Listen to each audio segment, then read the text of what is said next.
pour faire un petit débriefing du conseil municipal qui a eu lieu le 4 juin, donc jeudi dernier. Il y a plusieurs sujets qui ont été abordés. On avait 58 points, donc c'était un conseil municipal qui était assez costaud. Et donc les premiers points, c'était les répartitions dans les diverses commissions qui peuvent exister, où il y a des élus du conseil municipal qui sont présents, et des points sur les indemnités, les remboursements pour les élus, les droits à la formation. La répartition dans les commissions. Voilà, alors on a voté pour les répartitions dans les commissions.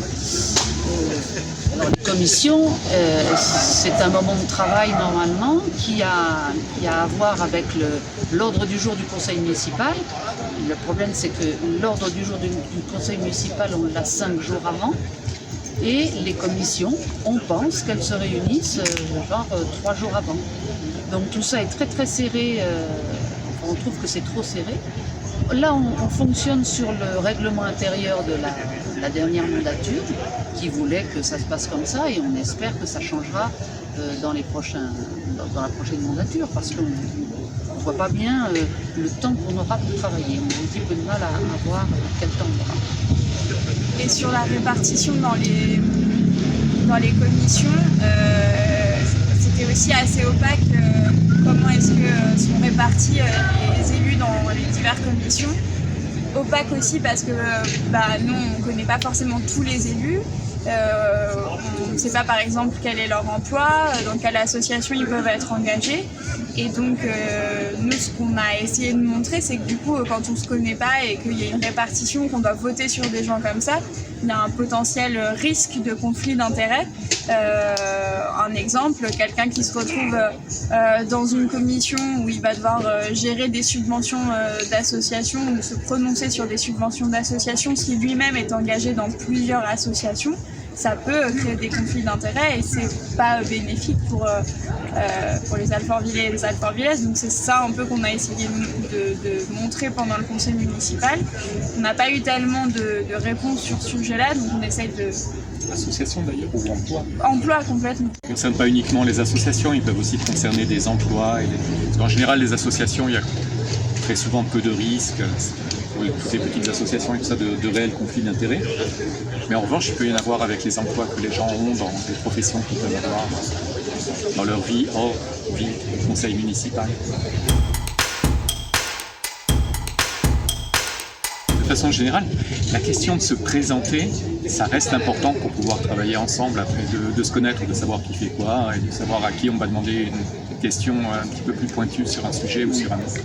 On ne connaît pas non plus d'ailleurs les attributions. Enfin, on ne nous a pas présenté les attributions des maires adjoints. Donc, alors on sait qu'elles sont sur le site. On est allé sur le site de la mairie, on a vu les attributions. Mais à aucun moment, on ne nous les a présentées, les attributions. Donc on ne sait pas qui fait quoi. On trouve également qu'en lisant les attributions sur le site de la mairie, il y a des choses un petit peu vagues. Enfin, on a vraiment besoin d'en savoir plus. Donc on a prévu d'écrire aux conseillers. On s'est dit qu'on pouvait peut-être s'adresser directement à eux pour en savoir un peu plus.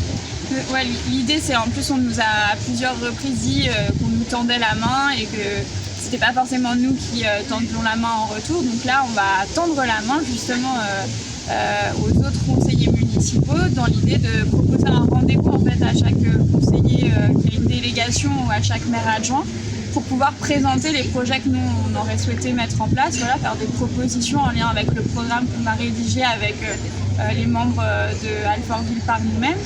Et puis également d'avoir un peu plus d'informations sur leur délégation, que ce soit le budget, que ce soit eux, leur feuille de route qu'ils ont envie de mettre en place sur les différentes délégations.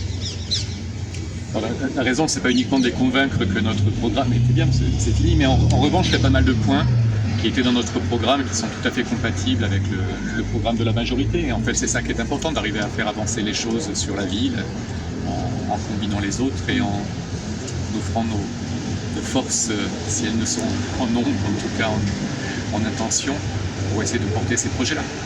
Et puis, tout bêtement, nous, on a envie de travailler, donc on se propose pour travailler pour Alfortville le plus possible.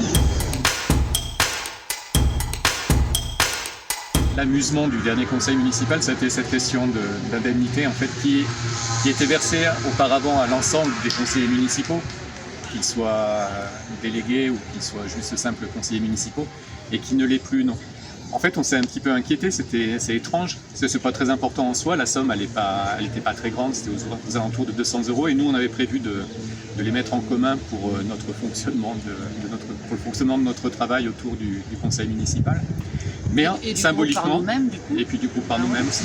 Mais en revanche, symboliquement, c'est un petit peu étrange de supprimer ces indemnités et de ne les supprimer qu'à l'opposition. Alors il y a un petit tour de passe-passe en fait qui est que elles sont données aux conseillers municipaux qui ont une délégation et du coup, pour une fois, l'ensemble des conseillers municipaux de la majorité ont une délégation, ce qui fait qu'ils ont une indemnité. Donc il a été répondu que c'était un changement de la loi. Alors effectivement, la loi a changé. En revanche, la loi n'exclut pas du tout de verser, la loi actuelle n'exclut pas du tout de verser des indemnités aux conseillers municipaux. Il y a une question de répartition d'une enveloppe globale. Voilà. Symboliquement, c'est pas terrible. Oui, de même, oui. En même temps, ça fera rigoler les gens dans l'Alfortville. De même qu'on n'a pas été présenté, de même qu'on n'a pas fait attention à nous, quoi. Alors c'est pas que ça aurait été une petite reconnaissance du travail qui sera fait. Et puis En voilà. même temps, on n'a pas non plus, il n'y a eu aucune reconnaissance de la plupart des conseillers municipaux, mais tout à dont on fait. n'a aucune idée de qui c'est, Oui. qui sont élus Tout sur à la fait, majorité, et oui. qui ne nous ont pas été présentés non plus. Donc en fait, eux non plus n'ont eu aucune reconnaissance de ce point de vue-là. C'est vrai. Mais c'est vrai qu'il y a une négation un peu symbolique du coup du travail que les conseillers municipaux dits d'opposition, du coup, même si nous on considère qu'à partir du moment où on est conseiller municipal, on est dans le conseil municipal et on devrait tous avoir la même valeur entre guillemets. Pour nous, c'est vraiment une négation symbolique du coup du travail qu'on va faire, et en plus on est 3 pour le faire ce travail, donc il y a pas mal de boulot et c'est vrai que symboliquement je trouve que c'est un peu rude. Voilà.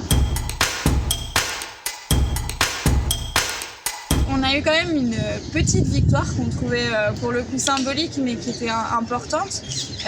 Les élus ont droit à des remboursements lorsqu'ils doivent faire garder leurs enfants ou des personnes vulnérables s'ils sont dans l'exercice de leurs fonctions. Par exemple, pendant un conseil municipal qui est souvent tard le soir, il y a la possibilité de se faire rembourser la garde des enfants.